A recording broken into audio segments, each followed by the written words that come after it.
ओम नमः भगवते वासुदेवाय। ओम नमः भगवते वासुदेवाय। ओम नमः भगवते वासुदेवाय। ओम अज्ञानतिमिरान्धस्य ज्ञानाञ्जन शलाख्य चक्षुरुन्मिलितं तस्मै श्री गुरुवे नमः। नमो ओम विष्णुपदाय कृष्णपृष्ठाय भूतले श्रीमती भक्ति वेदांत स्वामी निति नामिने। नमस्ते सरस्वती देवी गौरवाणी प्रचारिणे निर्विशेष शून्यवादी पाश्चात्य देश तारिणे। जय श्री कृष्ण चैतन्य प्रभु नित्यानंद श्री अद्वैत गदाधर श्रीवासादि गौर भक्त वृंद। हरे कृष्ण कृष्ण कृष्ण हरे हरे, हरे Ram Ram Ram Hare Hare.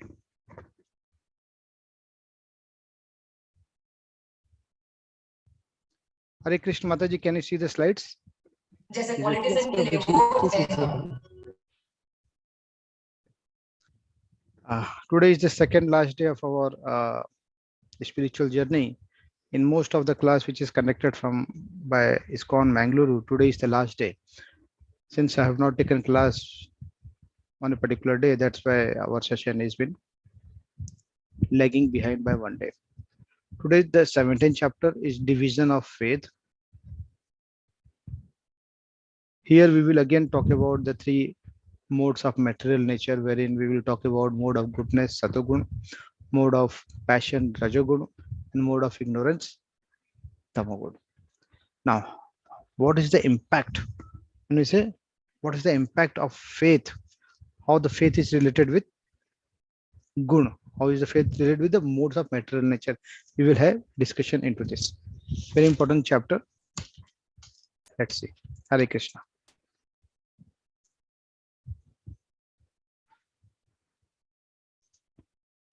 The first shloka is Arjuna Vacha. Arjuna is saying something. Arjuna Vacha ye shastra vidhim उत्सृज्य यजन्ते श्रद्धया अन्वेता तेषाम निष्ठा तु का कृष्ण सत्वम आहो रजस्तमः. Here Arjuna is saying something. What Arjuna is saying?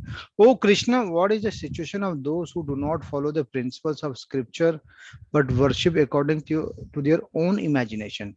Are they in goodness, in passion, or in ignorance?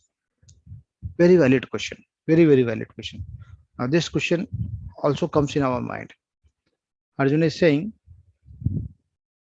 whatever has been written in the scriptures, whatever is written in the Shastra, if someone doesn't follow that, and instead of following that, they do worship according to their own imagination, they follow their own practice, which is not mentioned in the scriptures, and instead, whatever is been mentioned in the scripture, they avoid it. So, if someone does that, is that they belong to the goodness or passion or ignorance? Where they actually belong to? This is the query of Arjuna. Now, someone who resides in north, especially Uttar Pradesh, they know that whenever they cross the river Ganga, I have seen, especially when I was a kid, I have seen that people used to throw coins into the river, thinking that they are doing pious activities. Just throwing the coin into the river Ganga, a pious activity has been done, and then whatever they have, whatever desires they have, that desires will be fulfilled. Now, this has never been mentioned in any of the scriptures, but someone has created their own imagination and thrown the coin, and since one person's throw, other also follow that rat race kind of thing. They don't understand why it's been done, but one is doing, so another will also follow it. So is this a passion thing, ignorance thing, or goodness? Arjuna is asking. Or those who create some sort of god by selecting a human being and placing their faith in him, worshipping in goodness, passion, or ignorance? Now, this is something which is happening very much in the current environment. That someone who talks very good, someone who has very huge number of followers, a huge army of disciples, they claim that they are God. They claim that they are God or God men, and they are human beings. So if someone has faith in them, so what actually they are doing? They are worshipping that particular human being. So whether they are in the mode of goodness, passion, or ignorance, that's the question. And if you recollect, chapter number 10, Krishna has talked about all his opulences. And then at the end, he said, I am just saying the fragment of my opulences because it is such an endless list that you cannot hear, neither I can tell. And in chapter number 11, Arjun said that I know, I have believed in you because everyone else is saying, I have a complete faith in you. But can you show me your Vishwarup, universal form? The purpose of asking to show the universal form was to show everyone in the world that this is the God. So if we choose someone as a human being and we start following him, worshipping him as a God or God man, is it right? Are they able to show the six opulences which Krishna has? Are they able to show the universal form which Krishna can do? Even the universal form can't be shown by Shivji, also can't be shown by Brahmaji also. So can this sort of God who claim themselves as God, can they show universal form? So whether it is right or wrong, whether they are into goodness, passion or ignorance, question is this. And we can see too much of Babas are there. If you switch on TV, you will see everyone is preaching and everyone is asking, give me something, give me something, give me something. They say that leave away the lust, greed, and what was the third one? Anger. And they themselves practice it.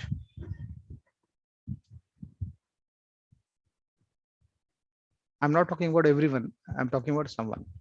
Because if you go and see, if any one of you have gone to the Kumbh, in Kumbh there are many Babas: Locket Baba, Computer Baba, Golden Baba. When we talk about Nishkam, that means you have to free from the desires. You have to detach from it. But if you are attached with gold, Golden Baba, Locket Baba,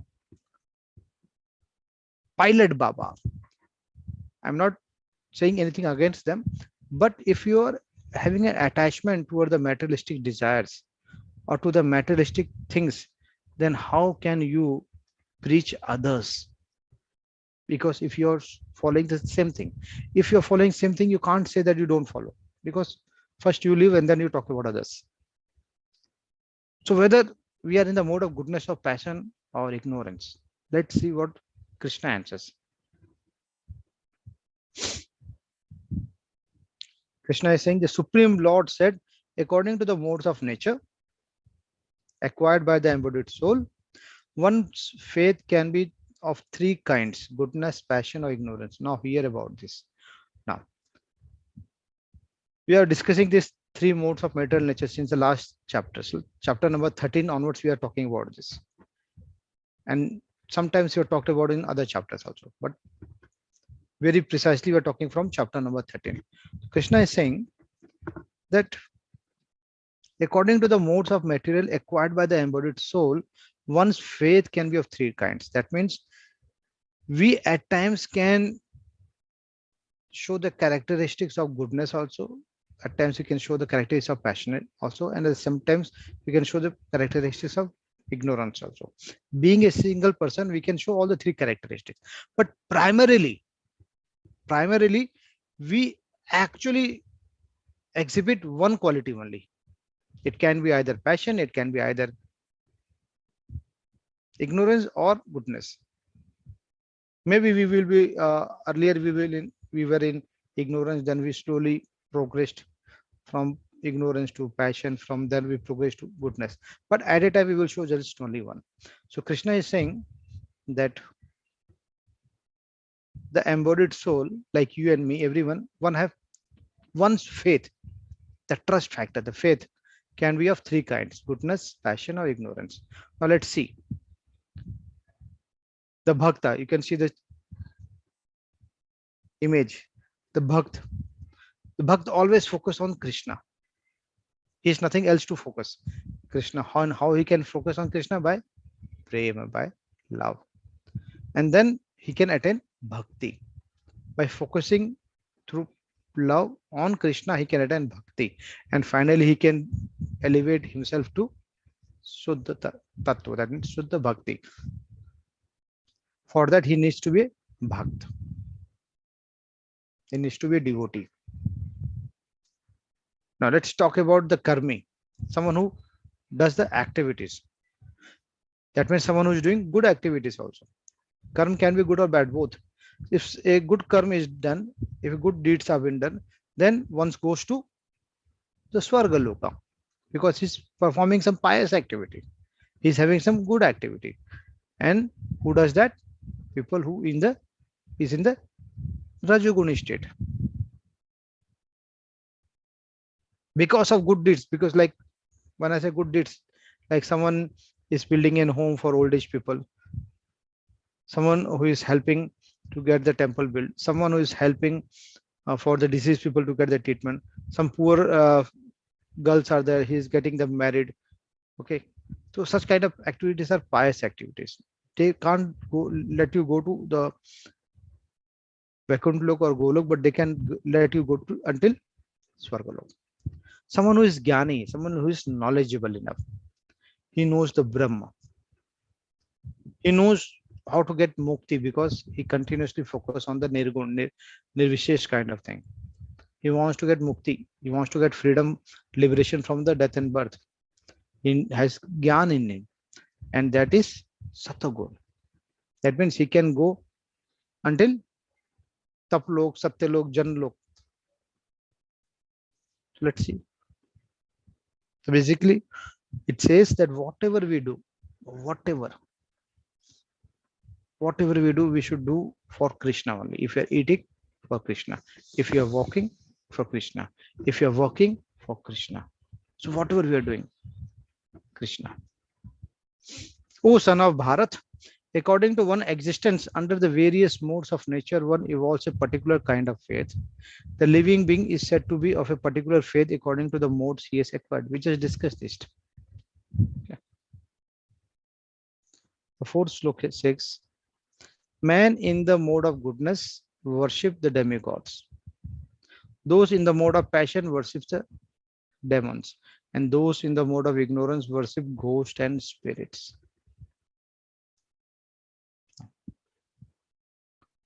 This is the words of Krishna, not mine.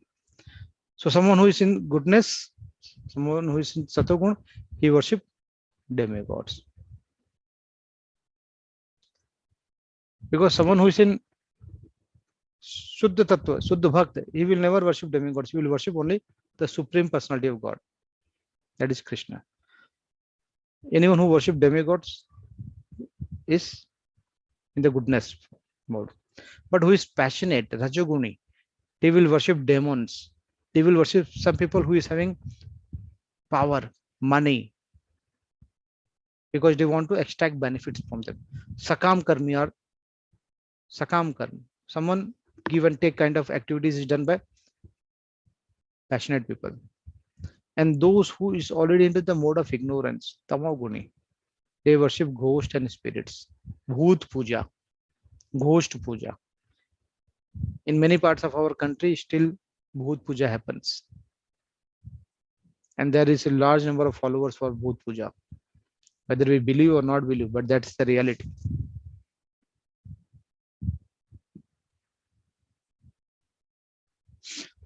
So which gun is above the three modes? Shuddha Tattva Gun, that means pure goodness, pure devotee.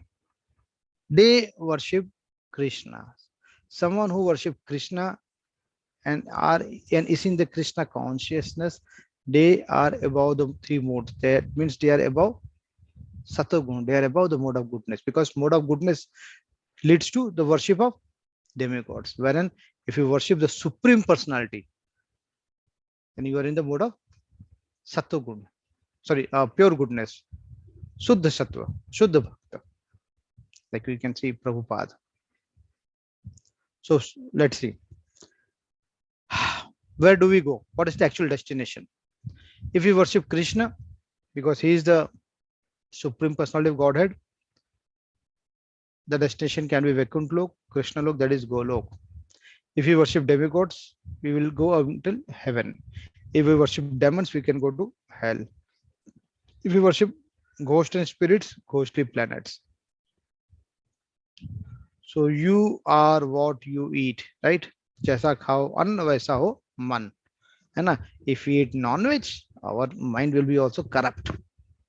If we eat Shuddha Sattvic Prasad, then we will be in a state of steadiness then.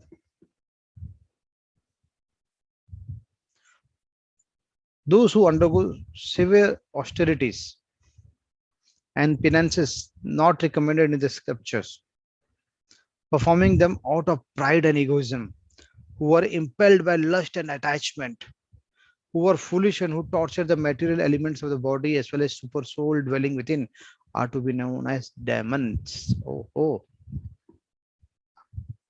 Krishna is telling us the definition of asur now. Demons means asur. Now, this is our body. Krishna is saying, in your physical body, the soul and super soul both resides.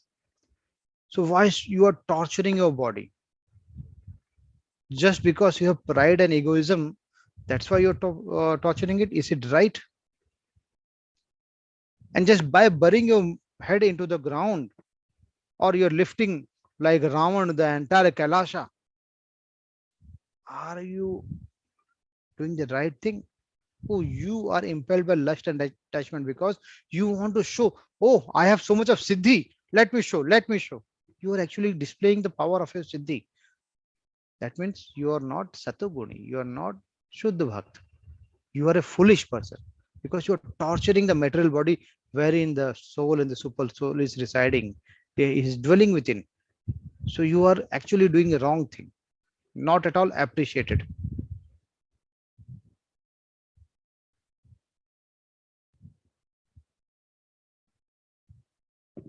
Not at all appreciated. Krishna never appreciates such things.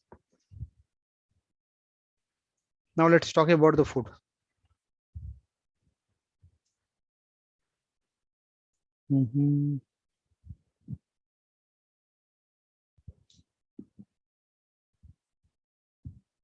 This is a Hindi slide, but I will explain and then we'll go to the English slide. See, here we are talking about 8th, 9th and 10th shloka. That what is the food to be consumed when you are where you are in Satoguna mode of goodness, and if you are into the mode of passion, what kind of food do you consume, and if you are tamoguni, ignorance, what kind of food you use. So normally what happens, our stomach is not a dustbin wherein you will throw all the garbage. And what we do actually, our body needs nutritious food. And if we suppose eat packaged food, which is available into the supermarkets, that packaged food has a particular expiry date. Okay, that means it will be, the shelf life is there until it reaches the expiry date. To increase the shelf life of that particular food product, many more additives are being added to it. That means to increase the shelf life of the particular product, our own expiry gets reduced. We get to closer to the expiry. Our own life gets reduced because the food which we are using, which is available into the supermarket, that has additives, which is not good for health. So something which is especially instant food, that is not at all recommended. Although people prefer to have instant food, it saves time, it saves effort at the cost of our health. So Krishna is saying, if you are into the mode of goodness, what kind of food is required? Food should be good for physical health, mental health, emotional health. Like example, the foods, especially fruits, vegetables, prasadam, vegetarian foods, such kind of food which is offered to Krishna first, that is good for your health. That is Satoguni food, more in goodness. But something which is very spicy, chatpata, roadside of foods, basically. like pani puri. You see in Mumbai, pani puri, namkeen, salty, especially in Mumbai, vada pav, misal, it's the spicy misal. Someone who knows resides in Mumbai, they know the mamledar misal, chaat, pani puri. All these are what? This is all Rajoguni food. People in the passionate mood, they consume it because it's add to the tongue, taste to the tongue. But such food brings grief, distress, and disease. Not at all recommended. It is tasty, definitely it is tasty, but this taste is not good for the health. And someone, if you say about a mode of ignorance, tamoguni, that means the food which is cooked 3 hours before, that kind of food which is tasteless, useless, something which is cooked for many days, you're just putting into the oven and then consuming it, or something which is deep fridged, not good. It decreases your life. Such food is ignorant food. Non-veg, especially ignorance. Now let's see the English slides. Foods dear to those in the mode of goodness, that is sattvic, increases the duration of life, purify one's existence, and gives strength, health, happiness, and satisfaction. Such foods are juicy, fatty, wholesome, and pleasing to the heart. Such kind of foods. You can see the image. Such food is good. Fruits, vegetables, salads. Some food which is can be offered to Krishna is sattvic food. These all are sattvic. Something which you have cooked and offered to Krishna. You can see that in all the food, tulsi leaf is there. You can see on the rice also, right? On the vegetables also. Everywhere tulsi leaf is there. Even if you see, there are many fruits, sweet dishes also are there. Every food has tulsi leaves. So whatever you can offer to Krishna is sattvic food.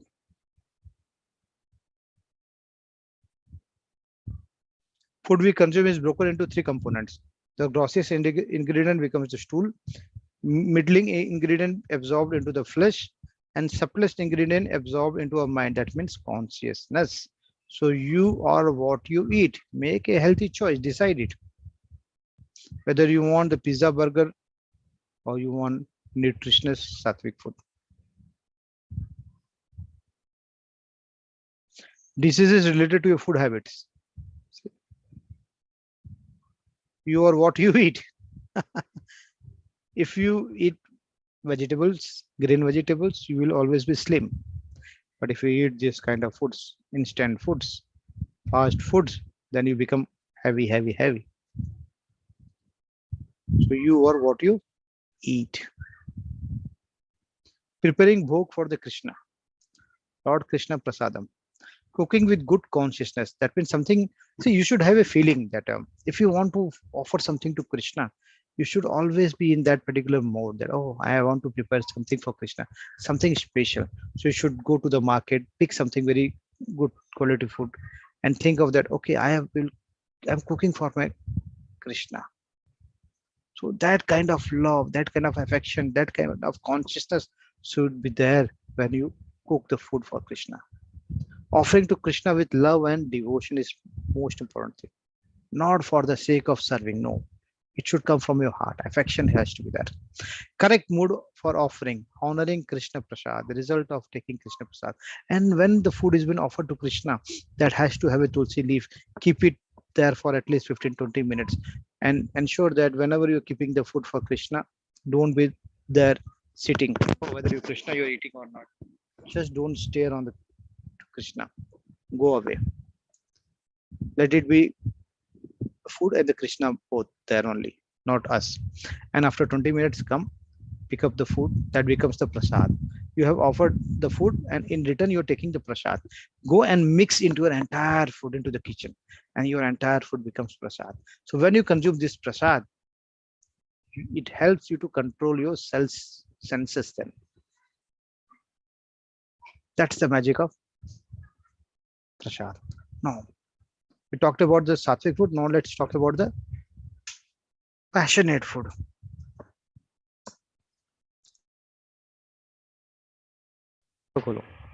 Foods that are too bitter, too sour, salty, hot, pungent, dry, and burning are dear to those in the mode of passion. Such foods cause distress, misery, and diseases. We just discussed, right?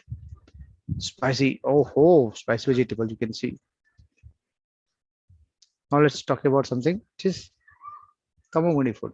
Food prepared more than 3 hours before being eaten, food that is tasteless, decomposed, portrayed, and food consisting of remnants and untouchable thing is dear to those in the mode of darkness. That means tamoguni. This is not at all recommended. See, cheese, rotten, even fruits which is rotten. You have sliced it and kept into the refrigerator. It's wrong. So you are what you eat. If you eat sattvic, rajasic, and tamasic. If you eat sattvic food, balance, harmony, positive, peace, clarity is there. If you eat rajasic food, movement, activity, energy, excitement, passion will be there. And if you have tamasic food, inertia, inactivity, negativity, apathy, and dullness will be there. So the 11th shloka says, of the sacrifice performed according to the direction of scriptures as a matter of duty by those who desire no reward is of the nature of goodness. That means the sacrifices. Now we are talking about the sacrifices, the yagna, which is be done. If we are doing the yagna, which is into the mode of goodness, as per the instructions of the scriptures, as per the instruction of Shastra, we feel that it is our duty to do, then that is sattvic yagna. But without the results, that means nishkam bhav, that is sattvic yagna. But the sacrifice, the yagna, performed for some material benefit or for the sake of pride, O chief of the Bharat, you should know to be in the mode of passion. That means some kind of yagna which you are doing for the benefits, like dhan prapti yagna, putra prapti yagna, mannat puri karne wale yagna.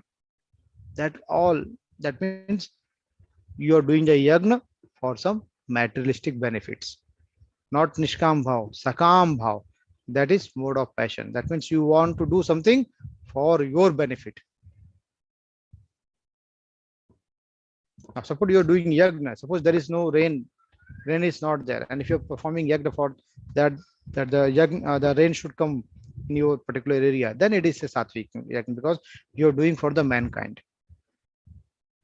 But you are doing like dhan prapti yagna, lakshmi prapti yagna. That means your it is completely materialistic benefit which we are thinking. Then it's rajoguni.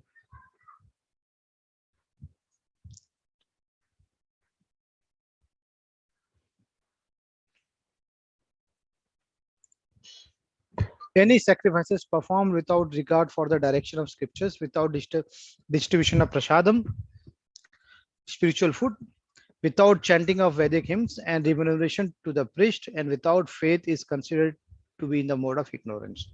That means if you do any kind of yagna, when you don't perform the you don't perform as per the scriptures, you have completely deviated from the scriptures. You have not given the prasad at the end of the yagna. You have not chanted as per the Vedic hymns, and the priest who has performed the yagna, you have not given him the dakshina also, and you don't have trust into that, you don't have faith into that. That is completely tamoguni yagna, ignorance. Okay. Story of Bhasmasur. Can anyone do anyone know what is the story of Bhasmasur?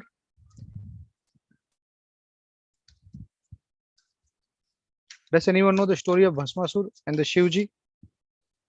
If anyone knows, please raise your hand. Can anyone attempt?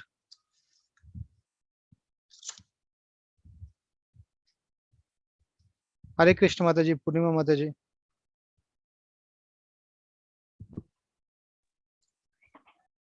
Yeah, Hare Mataji, tell Krishna me. Prabhuji. Yeah, Mataji. Bhasmasur has had a boon that he places his hand on anybody's head, that person turns into ash. And he was creating a havoc because of this. And then all the gods requested Shiva that you have to help us to get rid of him. And Shiva went to him, and then he told, you have to follow my actions. And then Shiva started dancing. No, Mataji. No. Oh. Partly correct, Mataji, not fully. Anyone else? Vandana Nayak Mataji, Hare Krishna.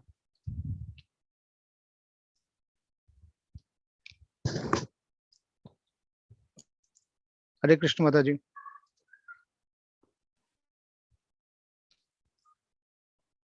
Archana Mataji, Hare Krishna.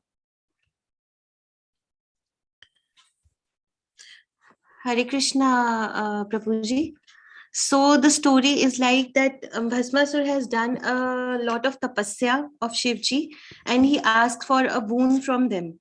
So he asked that he wants to be the most powerful person and nobody could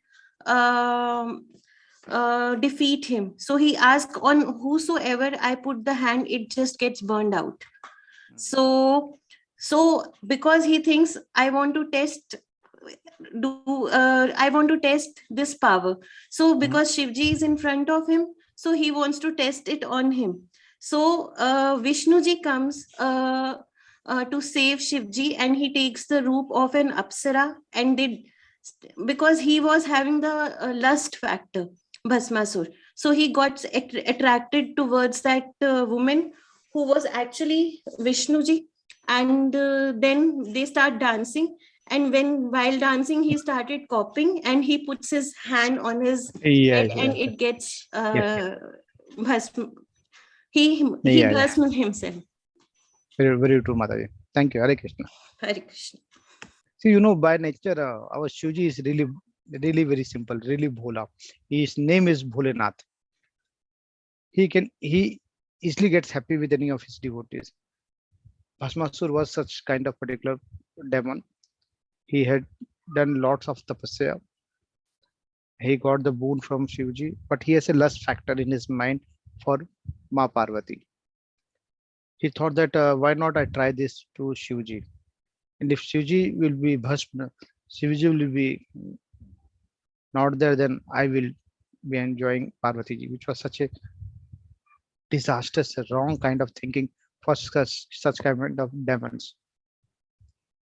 And when he tried to put his hand on the head of Shivji ran from one corner to the other corner. Then Vishnu came for his rescue in the form of a very beautiful lady.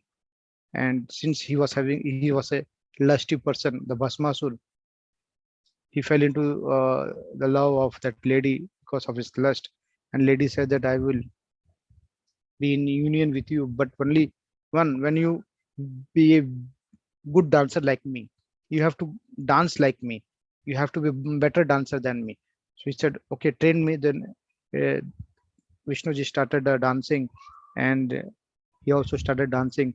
And in the mode of dancing, he continued dance, and he forgot that Vishnu has kept his hand on his head, and he also reciprocated with the same thing.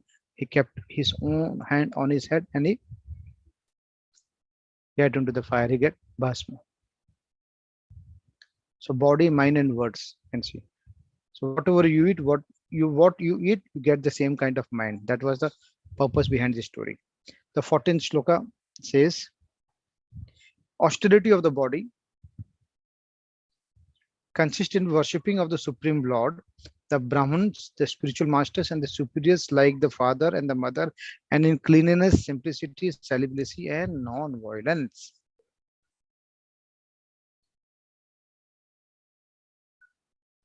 So how the austerity will be there? Austerity of the body. Austerity of the body will come how? By worshipping Kanhaiya, by worshipping Brahmins, by worshipping the spiritual masters and superiors like our mother and father. That means Krishna says that we have to take care of our parents, mother and father. And cleanliness has to be there, simplicity has to be there. Celibacy is very, very important. Nowadays it is going down, but it has to be there. And non-violence. Yes, can see. Worshipping of the Supreme Lord, worshipping of the spiritual master, worshipping of our parents, and we should take care of our mother and father. The 15th sloka says, austerity of speech consists now. It came to speech. Sorry.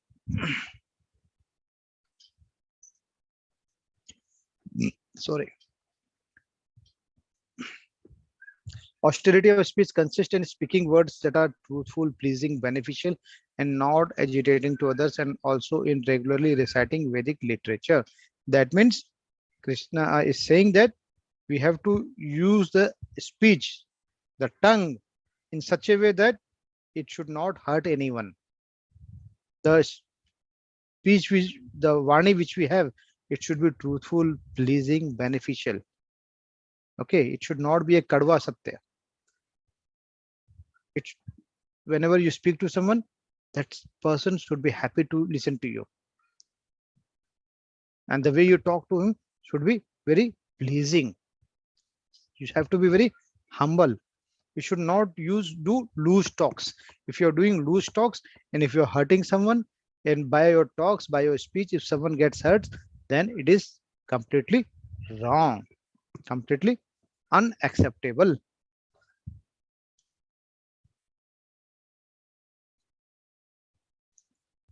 And satisfaction.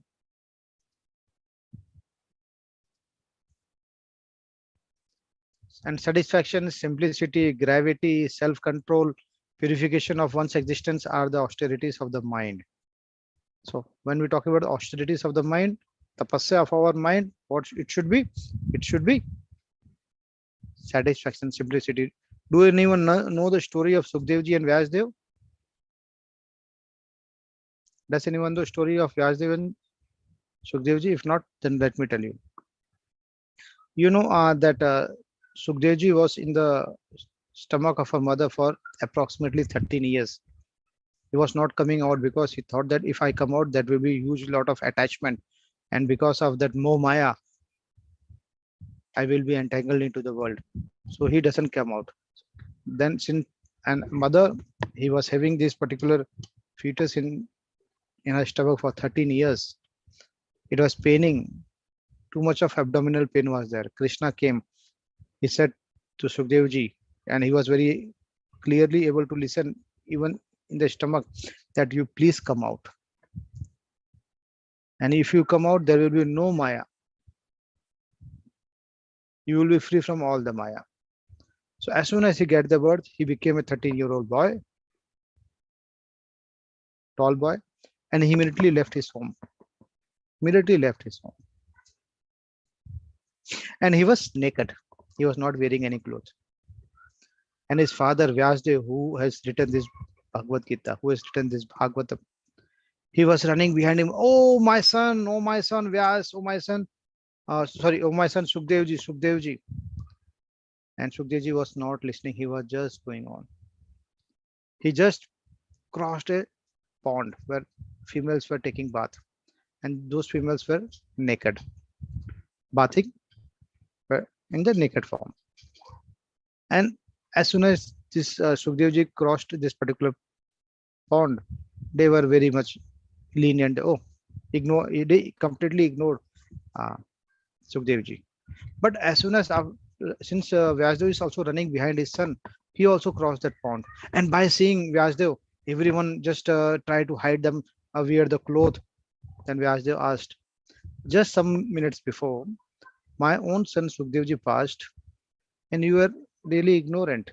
You didn't do anything. You don't cover your body also. You were in naked position. And since I just crossed, you are trying to hide yourself. Why? Why there is a difference? Then the lady said, your son is is a pure. Your son is very much pure. He doesn't know the difference between man and woman. He's a divine soul. And whereas you are a grihastha.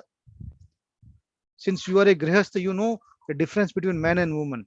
That's why we are respecting you. So that's the austerity of the mind. Your mind has to be very much pure.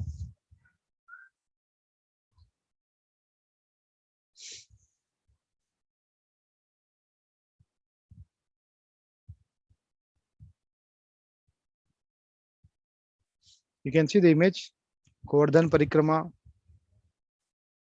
walking on the footsteps. Vrindavan Parikrama. This Govardhan Parikrama is of 21 kilometers. Vrindavan Parikrama is approximately 12 kilometers. Mayapur Parikrama is normally done by boat because it's very long. This threefold austerity performed with transcendental faith by men, non-expecting material benefits but engaged only for the sake of supreme is called austerity in goodness. Someone who does austerity in goodness, he does in Nishkam Bhav, like the Parikrama. This is not for materialistic benefit. Anyone who goes to Vrindavan and does Vrindavan Parikrama, Govardhan Parikrama, whenever anyone goes there, materialism automatically gets destroyed. The 18th shloka says, penance performed out of pride for the sake of gaining respect, honor, and worship is said to be in the mode of passion. It is neither stable nor permanent. That means any penances, any tapasya which is done in the mode of passion, rajagun, that is temporary, that is non-permanent, because it is done for gaining the respect, establishing the honor and worshipping. They want to get worship for themselves. They want to get themselves worshipped. That means instead of worshipping Krishna or the spiritual master, they want that, oh, since I am the powerful person, I have money, I have everything, worship me. These are passionate people. Penance is performed out of foolishness with self-torture or to destroy or injure others is said to be in the mode of ignorance. Who is into the mode of ignorance? Such people. Because they do all this activity because of foolishness. And they torture themselves. Such kind of penances are in the mode of ignorance. Tamsi tapasya, which we say normally. They always enjoy in doing the wrong thing for the others. They wanted to do injure others, destroy others. Such kind of activities are always done in the mode of ignorance. The 20th shloka. That gift which is given out of duty at the proper time and place to a worthy person and without expectations is of return is considered to be charity in mode of goodness. Now, we are talking about dana, charity. That charity which is done considering as a duty. That charity is my duty. It is the responsibility of mine. It is my responsibility towards the society that I have to do certain charity. With the right person, worthy person, right place, right time, without any expectation. That means Nishkam Bhav. That is mode of goodness. So if you are doing any charity, you have to be very clear whether the charity will be misused or used. If you go to a particular pilgrimage place, you can see many people running behind you for some money. Someone says chai pila do, someone says 10 rupees de do. They all do wrong deeds. So whenever you choose someone for charity, you have to be very clear. Better to do charity which is useful, because if you give money and like you, many more person will give money, they will do a collection, and the end of the day they will consume liquor, they will consume ganja, they will do drug addiction, then he will be also doing pap karma, and in that pap karma your involvement will also be there because you have given the money for doing that. Charity given out of duty without, we discussed the same thing. You can see Nand Maharaj is giving charity because he is really happy on the birth of his child, Kanhaiya. So he's giving charity to others. And he knows very well all these people. That's why he's doing charity to them. Real charity is what? Food, clothes, money. What? Real charity is distributing Bhagavad Gita books, because if you distribute Bhagavad Gita books, if you distribute Bhagavatam, then it is going to enhance the knowledge of every individual. Donation box, if you want to donate, better donate into the temple so that it will be useful. Now let's talk about the donation or the charity which is done in the mode of passion. But charity performed with the expectation of some return, or with a desire for fruitive results, or in a grudging mood, it's said to be into the charity in mode of passion. Selfie wala daan, that means selfie wala charity. Today people want to create their own profile that they have done certain good cause of work for political benefits, for their own benefits, to establish themselves. They want to get certain benefits in return. Such kind of charity is actually in the kind of passion. They are into the mode of passion. They give some foodstuffs to poor people and they click photos, create profiles. Actually, you are doing wrong. You are making joke of the poor people. That's a wrong thing. You have the money, do a charity with the right cause, with the right purpose, not for fruity results, benefits. Such kind of dhan is useless dhan.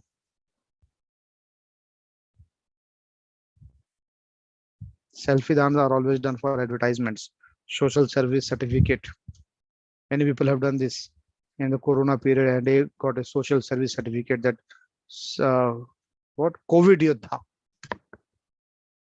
social service. They have given some donation and they have taken too much of snaps, uploaded onto the Facebook, Twitter, WhatsApp. So if you're doing donation, why you are doing this as an advertisement? Wrong.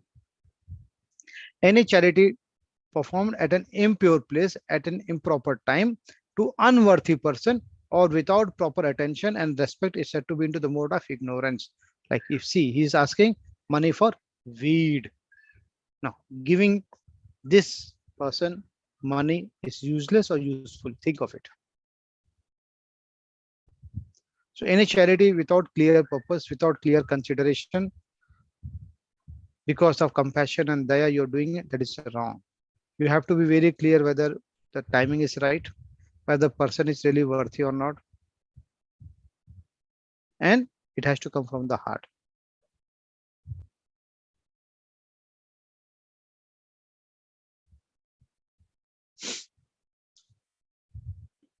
From the beginning of the creation, the three syllable Om Tat Sat have been used to indicate the supreme absolute truth, Brahma.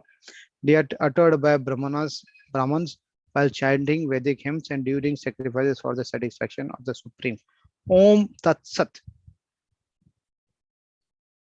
Om Tat Sat is what? Om means Krishna.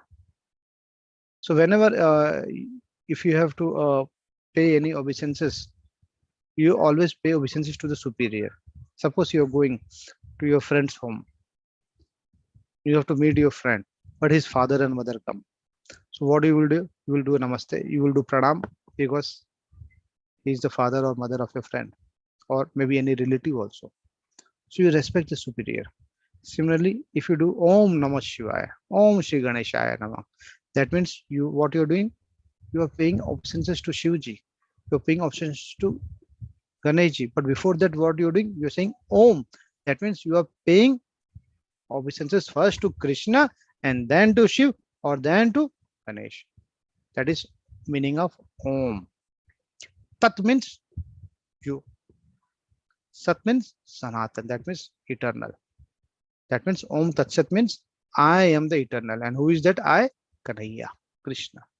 Krishna Om Tat Sat means I am the eternal. we just discussed.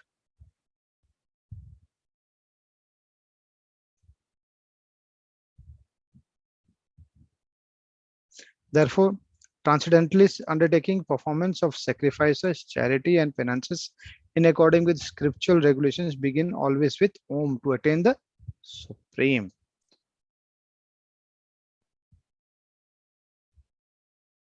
The 25th sloka says, without desiring fruitive results, one should perform various kinds of sacrifices, penances, and charity with the word Tat. The purpose of such transcendental activity is to get freedom from material entanglement. So you should, whatever you do, you should always focus on material entanglement freedom. You should free from material benefits. For that, you should do Om Tat Sat without any attachment.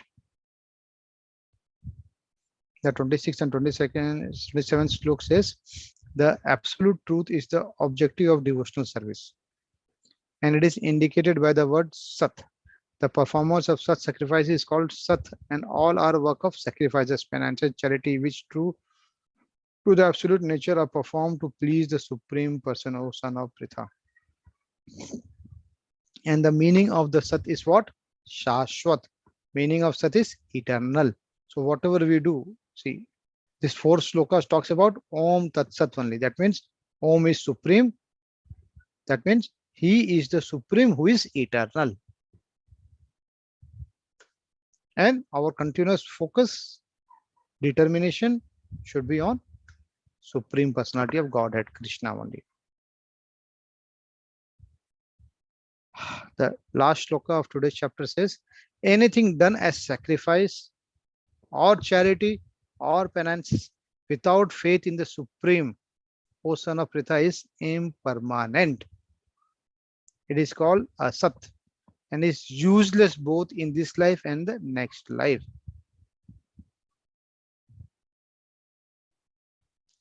That means anything which you do without trust, without faith, whether it is sacrifice, whether it is charity, or whether it is penance, without any trust and faith, it is useless. It is temporary. It is impermanent. And that doesn't yield any kind of benefit. So whatever you do, it has to be complete with faith. When you have faith, then only your yagna, dan, or tap, or sacrifice, charity, or penances can yield benefits, or Krishna will be happy on you. If you don't have any faith, whatever you do, you can give huge amount of donation, you can do huge amount of yagna, you can do huge amount of penances, tap, all is useless because it doesn't come from your heart.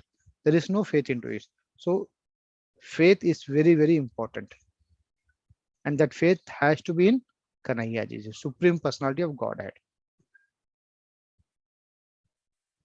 So with this, we came to the end of the chapter. But let me give an example to explain this 28th sloka. Just a second, hold on. I will give an example.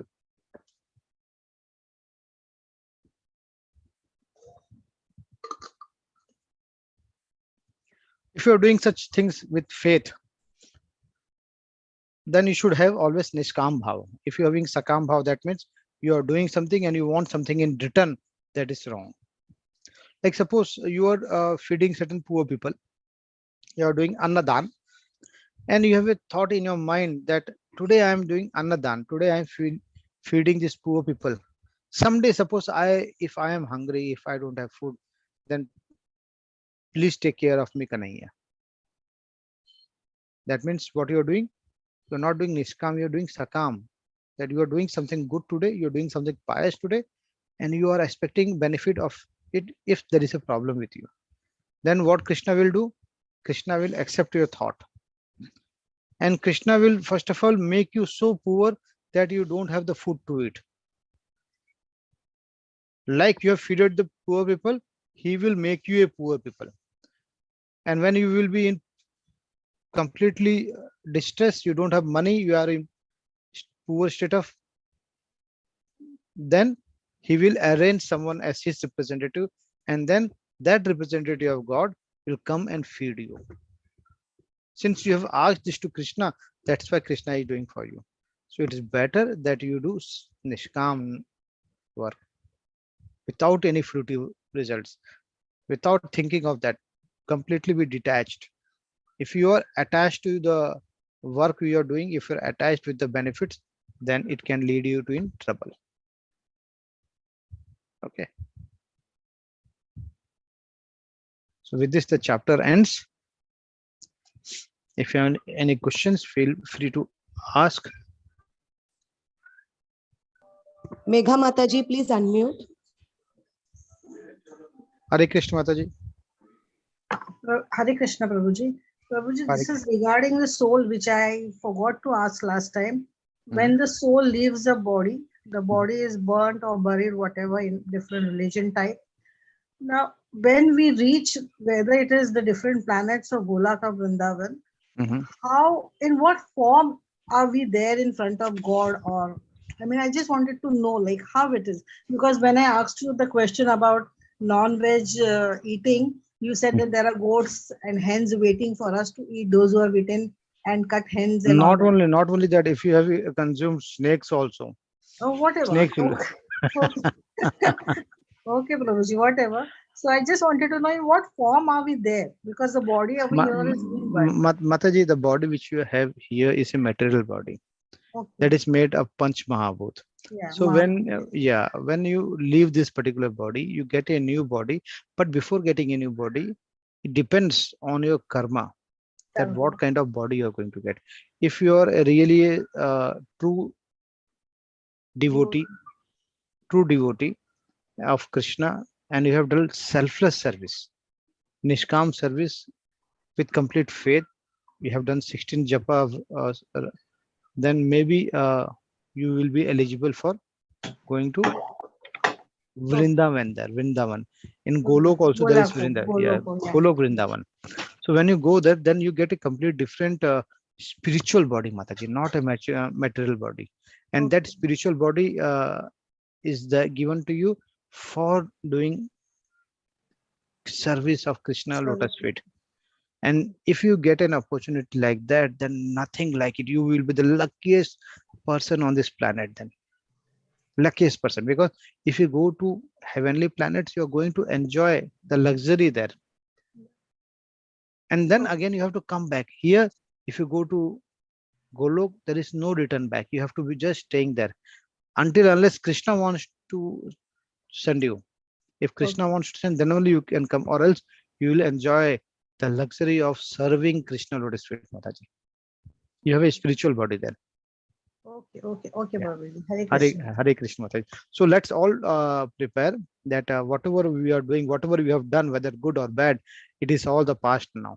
So now onwards, let's do pious activity. Let's do niskam activity, so that whatever wrong has been done is been done. We can't correct it, but at least we can expect that something which we have done wrong, we will get the sufferings for them. Just we can rectify it, and then we can go to all Golok Vrindavan. We will be meeting in Golok Vrindavan. Yeah. If that's the benefit we can get, nothing like it, Mataji, nothing like it. So now we have met. Now I think next we'll be meeting there. Since we are into before go meeting in Golok Vrindavan, let's meet in this Vrindavan. In this materialistic Vrindavan first. Yeah. Hare Krishna, Prabhuji. Hare Krishna, Hare Krishna. Hare Krishna, Mataji. Archana Mataji, please unmute. Shri Vidya Mataji, are you coming to Vrindavan? No, Prabhuji, not. Oh, why, Mataji? Prabhuji. If I can ask you. Yes, you can ask me, Prabhuji. Actually, not planned and not thought of it, Prabhuji. Mataji. Actually, Prabhuji, I'm just a volunteer and I believe a lot in God, but like this big pilgrimage places, I have not planned so far.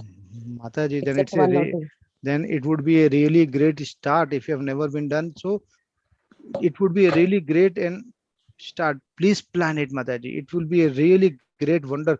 You may have visited many kind of places, but Vrindavan, especially within association of devotees, yes, I can't tell you how much benefit we will get, how much affection we will have with Kanhaiya. I have been to Vrindavan last year 2021 twice. Twice. But then also I'm very anxious to go. I'm very anxious to go. I Krishna have is gone with my calling. entire Krishna family. is inviting you, And Prabhuji. yeah, and I'm Krishna has planning with not my wife. invited My me. wife is also ready. We have Acha. booked the tickets also. I have done the payment to the temple also. Very nice, Prabhuji. You are lucky, We are Prabhuji. really excited. And, and I don't know when No, I will get Mataji. that chance. Mataji, no. This is a wrong thing, Mataji. Krishna is inviting every one of us. But we are not. Krishna is inviting every one of us. Ah. No, Mataji. This you are thinking. Ha. This you are thinking. Think of it. Think of it, Mataji. Hare Yes, Krishna. yes, Prabhuji. Maybe next time, Prabhuji. Hare Hare Krishna. Krishna. Hare Krishna. Hare Krishna, Prabhuji. Hare Krishna, Mataji. Hare Krishna. I didn't understand the meaning of austerity. Austerity. Yeah, Mataji. What is the meaning of austerity? What is the meaning of? Austerity. Mataji, austerity is nothing kind of, you can say it's a tapasya. Okay. Austerity is nothing but tapasya. So whatever we do is nothing but tapasya, Mataji. Okay, okay. And secondly, regarding the second last thing which you were explaining about Om, that it is basically Krishna, Om Tat Sat. So Om, so we all generally say Kan Kan Mein Krishna. Everywhere it's Krishna only. So, but generally Om is I don't always know whether Mataji, there is associated. whether Om is always sorry, associated Mataji. with Sorry, Mataji. Shiva. Just a second. I'm not able to hear you. Okay. I don't know whether there is a problem at my end or whether it's a problem at your end. I am not able to hear you properly, Mataji. Am I audible now? Yes, Mataji. Okay, okay. So my I question think is, Network problem. Mataji, 1 minute. Prabhuji, I think. Yes, yes. You can ask Mataji. okay. So I just wanted to know that Om is generally associated with Shiva. So what's behind that? What's the myth behind that? So we are saying that it. Mataji, please wait, Mataji. I think Okay, Prabhuji has okay. lost the connection.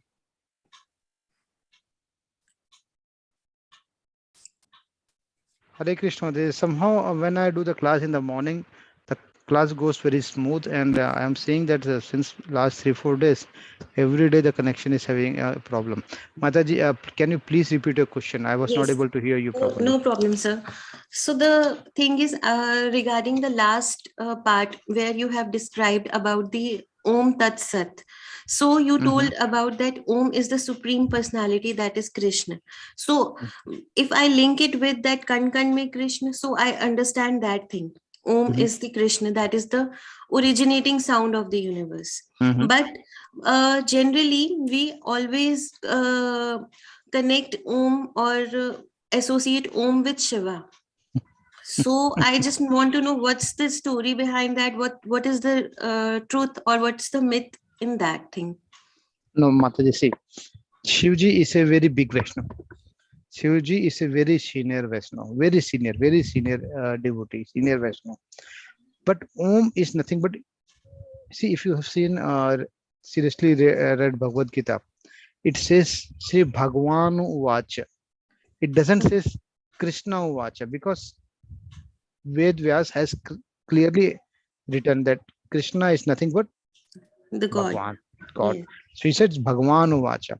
So Krishna is the supreme personality of Godhead, and Krishna itself has told in this Bhagavad Gita. Yes. So Om is nothing but that supreme personality of Godhead. So we first pay our respect to Om, and then we pay respect to Shivji. So Om, we generally, in general terms, we always think that Om is nothing but Shivji, but it's not, Mataji. Okay. It's not. Shivji is Shivji. Shivji is a Param Vaishnava, very highly regards towards him. But Krishna is Krishna. You know, if you have to count on guns, Krishna has 64 guns. Okay. Vishnu has 60 gun. Ramji has 62 guns. Okay. Okay. And Shivji has 55 guns. Okay. Yeah. So one more thing, like somebody told me when I visit temples, some of the Panditji in the temple told me once that while we are just, if we are doing any kind of jap, chanting, like for mantra, suppose example, Om Namah Shivaya only. If we are just chanting Namah Shivaya, Namah Shivaya, Namah Shivaya, that is basically we are asking the blessings of the God for us. But when we put Om in front of any of the chant, either it's Namah Shivaya or Om Namo Bhagavate Vasudevaya, so they said it is the blessing for the complete world. Is it the same? Is it right or? Absolutely right, Mati. Absolutely right. Because suppose if you want a minister to help you out, okay, if you have certain work with your minister and you get a letter to minister, he may think of doing it. He may not give you a commitment. But if you get a recommendation letter from Pradhan Mantri, then that minister has to do that work because it's a recommendation letter from his superior. Okay. It's same. So when you chant with Om, that means you are first paying homage to Krishna. To And Krishna, then, to yes, okay.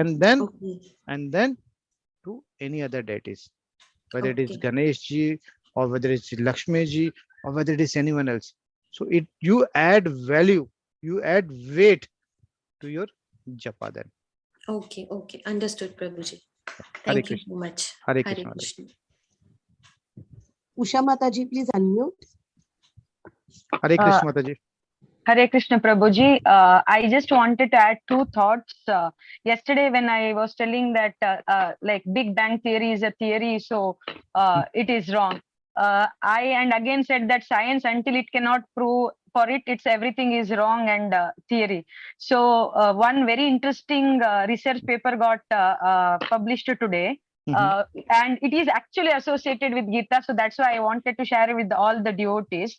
There was a brain scan going on of a 80 plus year old person who was on the verge of deathbed, and they saw a very high activity of the brain, which is actually seen when a person is recollecting things. So, and at that moment only that person died when the scan was going on. So now what the scientists are telling is that the flash of our life, which we can see in our life, like which is explained in Bhagavad Gita, that at the end of this one, we will see the whole picture of our life. That means what we did.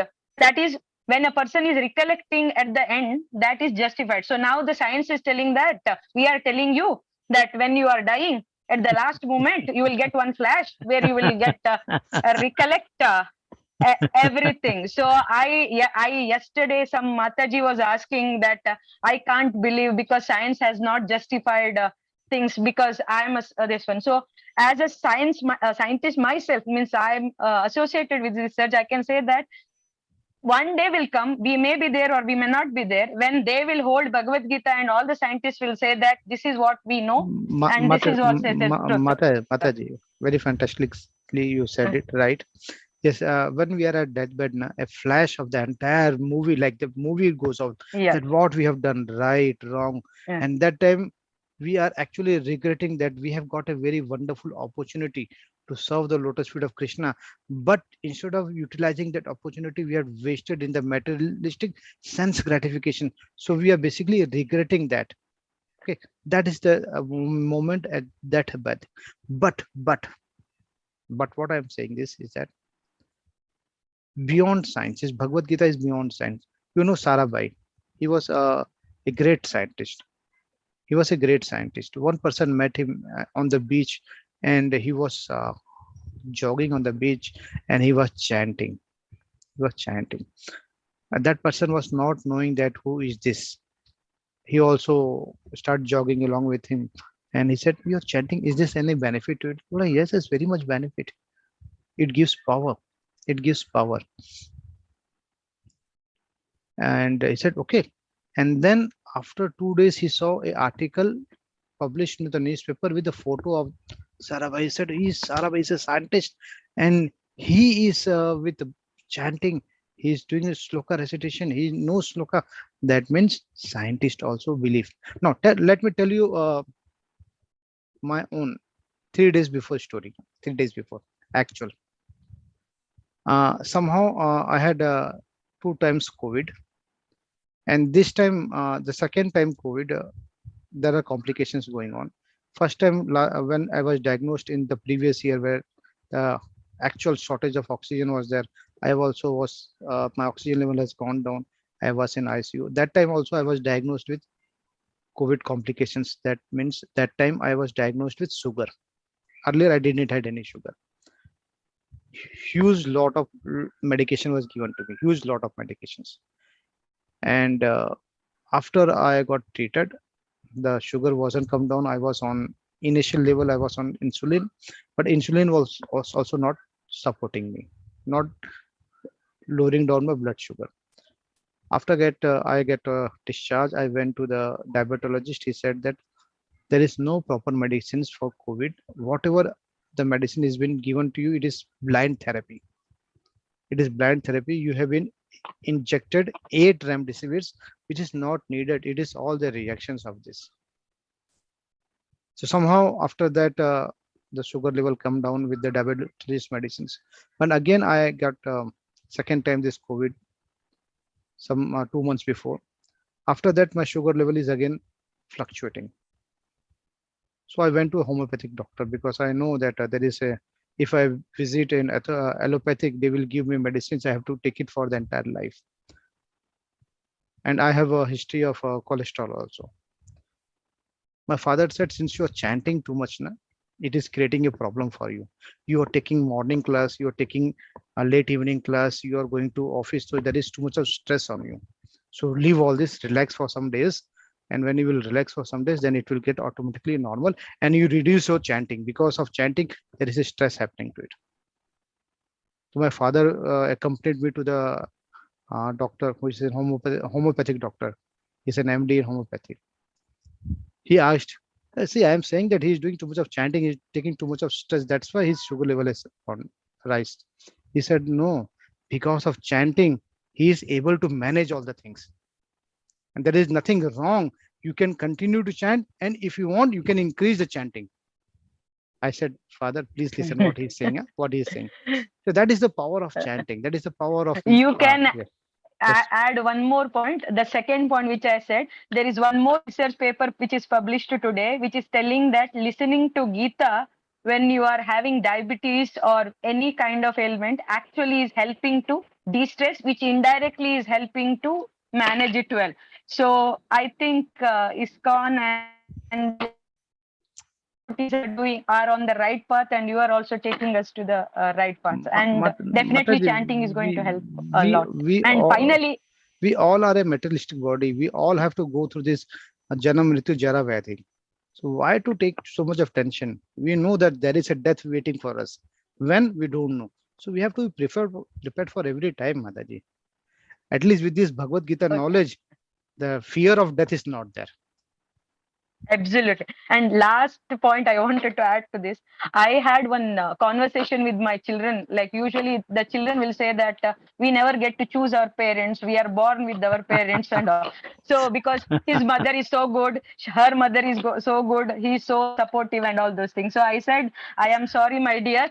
Gita says that whatever you did in the previous this one, so you got your parents. So if you want get better parents in next life, make sure you get good deeds and you may get better parents next ones. So on a lighter note, thanks a lot. It has been a Hare, really wonderful journey. Thank you. Hare, Hare Hare Krishna, Krishna. Hare Krishna, Hare Mataji. Krishna. Mataji, any more questions? Yes, Prabhuji. In the chat box, there are 2-3 questions. One is worship. I understand, but I understand that by chanting Hare Krishna, I can uplift myself. My question is, can I pass on the benefits to others? Please explain, Prabhuji. Can you pass the benefit to this? Yes, why not? If you understand Bhagavad Gita, that means first you will implement the knowledge of Bhagavad Gita, and since you get benefited, you can help others to understand this Bhagavad Gita knowledge so that they also get liberated from this birth and cycle and death cycle. you can definitely make others benefited. Very much true. But Okay, you can't, Prabhuji. you can't transfer your pious deeds or whatever the credit of pious deeds you have got. You can't transfer that, but you can tell them, you can help them out to how to accumulate the pious deed, how to go towards a goloka, how to make use of this 700 sloka, which is a manual, life manual. This is a life manual. You have to read at least 6 times this. If you read 6 times, then you can have a proper understanding of Bhagavad Gita. Once or twice, it is not sufficient. 6 times. This Okay, Prabhuji. Next question is, we won't be able to recognize each other in Goloka. Is it right? there is no need to recognize ourselves. We have to only recognize our Krishna there. That's it. Why to recognize ourselves? We all are working towards Krishna only. Na? If we recognize Kanhaiya, that's it. Work is done, Taji. Prabhuji, next question is, please tell about Nitivan at Vrindavan. Ha ha. You have to be in Vrindavan to experience the ecstasy in Nidhivan. Fantastic place, fantastic place. You can really see, you can really see what Vrindavan is. You can really experience that, because if you see, there are all the trees. I will not say plants, because in Nidhivan there is huge size of trees of tulsi is there. Huge size, huge. In our home, it is hardly this size, this size, this size. But in Nidhivan, it is really huge, like a tree, and not a single leaf is dried. All the leaves are completely fresh. You can really experience that. For that, you need to come there. Hare Krishna. Next question, Prabhuji. How come Ram, Krishna, and Vishnu have different number of gunas, as both of them are only the incarnations of Lord Vishnu, even for a limited period of time? True. See, if you see Ram, Krishna, Vishnu, they are actually expansion of each other. But if you see, Krishna has 64 guns, whereas Ramji has 62, Vishnuji has 60, Shivji has 55.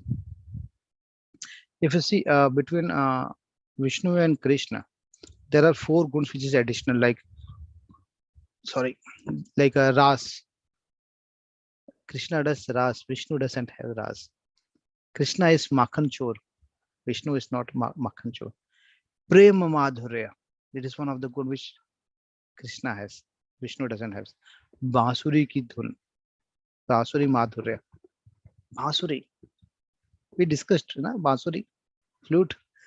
These are the 4 guns which is there with Krishna, not with Vishnuji. Hare Krishna Mataji. Last question, Prabhuji. Prabhuji, like Usha Mataji is telling, last chapter is too long, so will you be able to cover in one section? I am covering since many months, Mataji. See, level 1 is an awareness session. We are not covering all the slokas. We are covering just significant important slokas. Level 2, we will cover in detail. Level 3, we covers in detail. So some of the important slokas which we can cover from chapter 18. Chapter 18 has 78 slokas. So we will cover, not an issue, Mataji. Deepak Prabhuji, please unmute. Yes. Hare Krishna, Hare Prabhu, Krishna Prabhuji. Hare Krishna. Mataji, Atish Prabhu is not coming since 2 days. He is normally the opener of the question, but he's Yes, not there. yes, he's not there. I will message him, Prabhuji. Yeah, Mataji. Yes. Please do so. Yes. Hare Krishna, Prabhu. Hare Krishna, Prabhu.